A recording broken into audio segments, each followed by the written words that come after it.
नमस्कार दोस्तों, बेस्ट कहानी के यूट्यूब चैनल में आप सभी का स्वागत है। हम एक बार फिर से आपके सामने एक नई कहानी को लेकर उपस्थित हुए हैं और इस बार की कहानी है श्रवण कुमार की। दोस्तों, अगर आपको कहानी अच्छी लगे तो हमारी वीडियो को लाइक कीजिएगा, शेयर कीजिएगा और कृपया हमारे चैनल को भी सब्सक्राइब कीजिएगा। तो दोस्तों, ज़्यादा वक्त न लेते हुए शुरू करते हैं आज की कहानी इस प्रकार। श्रवण कुमार की कथा। पौराणिक युग में शांतनु नामक एक सिद्ध साधु थे। इनकी पत्नी भी एक सिद्ध धर्मपरायण नारी थी।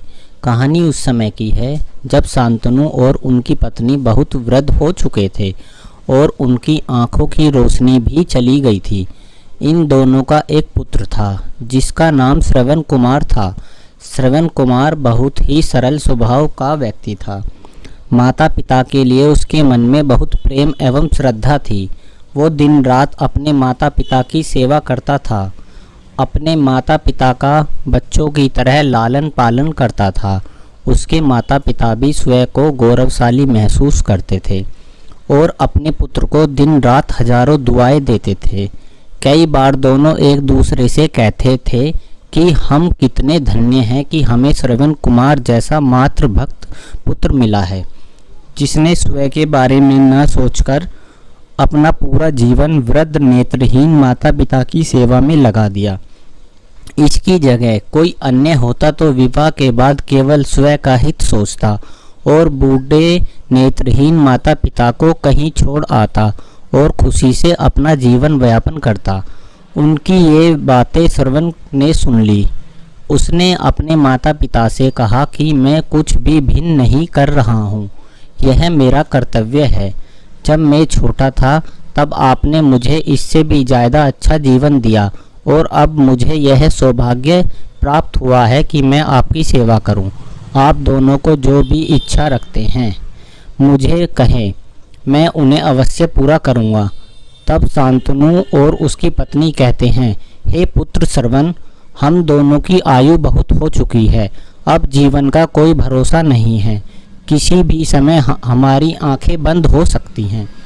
ऐसे में हमारी एकमात्र इच्छा है, हम तीर्थ यात्रा करना चाहते हैं। क्या तुम हमारी यह इच्छा पूरी कर सकते हो? श्रवण कुमार अपने माता पिता के चरणों को पकड़कर अत्यंत प्रसन्नता के साथ कहता है, हाँ पिताश्री, यह तो मेरे लिए परम सौभाग्य की बात होगी कि मैं आप दोनों की इच्छा पूरी करूं। श्रवण अपने माता पिता को तीर्थ करवाने हेतु एक कांवड़ तैयार करता है, जिसमें एक तरफ अपने पिता एवं दूसरी तरफ अपनी माता को बैठाता है और कांवड़ के डंडे को अपने कंधे पर रखकर यात्रा शुरू करता है। उसके हृदय में माता पिता के प्रति इतना स्नेह है कि उसे उस कांवड़ का तनिक भी भार नहीं लगता है।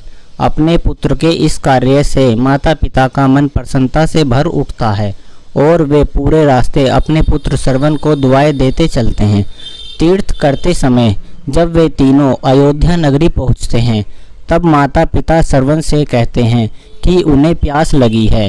श्रवण कांवड़ को जंगल में रखकर हाथ में घड़ा लेकर सरयू नदी से जल लेने जाता है। उसी समय उस वन में अयोध्या के राजा दशरथ आखेट पर निकले थे और उस घने वन में वह हिरण का शिकार करने के लिए उसके पीछा कर रहे थे। तब ही उन्हें घने जंगल में झाड़ियों के पास सरयू नदी से पानी के हलचल की आवाज़ आती है। उस हलचल को हिरण के पानी पीने की आवाज़ समझकर राजा दशरथ शिकार के उद्देश्य से आवाज़ की दिशा में तीर चला देते हैं और उस तीर से श्रवण कुमार के हृदय को आघात पहुँचता है, जिससे उसकी मुख से पीड़ा भरी आवाज़ निकलती है, जिसे सुन राजा दशरथ स्तब्ध रह जाते हैं और उन्हें अनहोनी का एहसास होता है और वे भागकर सरयू नदी के तट पर पहुंचते हैं, जहां वे अपने तीर को श्रवण के हृदय में लगा देखकर भयभीत हो जाते हैं और उन्हें अपनी भूल का एहसास होता है। राजा दशरथ श्रवण कुमार के समीप जाकर उनसे क्षमा मांगते हैं। तब श्रवण कुमार ने कहा, राजन, मुझे अपनी मृत्यु का कोई दुख नहीं है। दुख है कि मैं अपने माता पिता की इच्छा पूर्ण न कर सका। मैं उन्हें समस्त तीर्थों की यात्रा न करा सका। इस समय वे प्यास से व्याकुल हैं।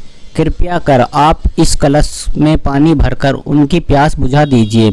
इतना कहकर श्रवण ने अपने प्राण त्याग दिए। अनजाने में स्वयं से हुए अपराध से दुखी राजा दशरथ श्रवण के माता पिता के पास पहुंचते हैं। श्रवण कुमार के माता पिता कदमों की आहट से जान गए कि वह उनके पुत्र नहीं हैं। पूछने पर राजा दशरथ ने पूरा वृत्तांत सुना दिया।